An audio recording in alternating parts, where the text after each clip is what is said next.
Number 24, Illinois beats. Number 22, Nebraska in overtime, off to first 4-0 start since 2011.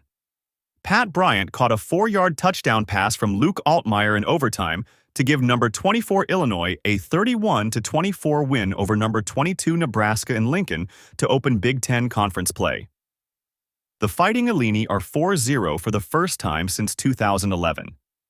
Dylan Rozek sacked Huskers quarterback Dylan Raiola on 4th and 29 to finish off the win. Nebraska started off overtime horribly, beginning its possession with a false start penalty followed by a sack for a 9-yard loss.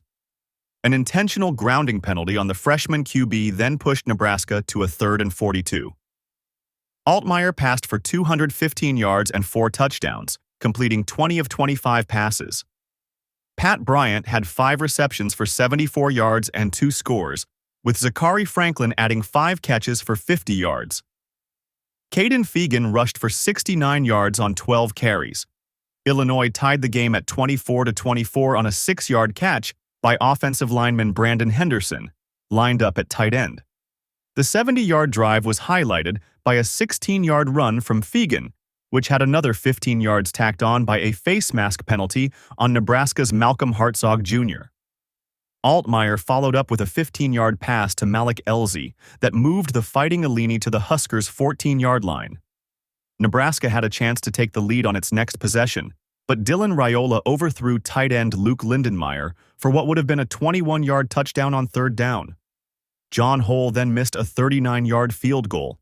The Huskers went up 24-17 on a 1-yard flip from Raiola to Janiran Bonner early in the 4th quarter.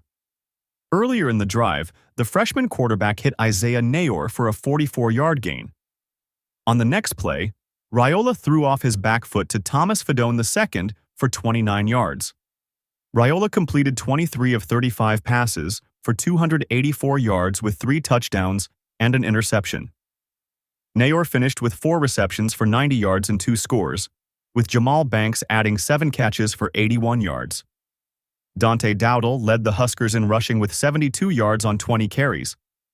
Nebraska started the season 3-0 for the first time since 2016, and the fans at Memorial Stadium were rowdy, eager to see the Huskers get a statement win in primetime.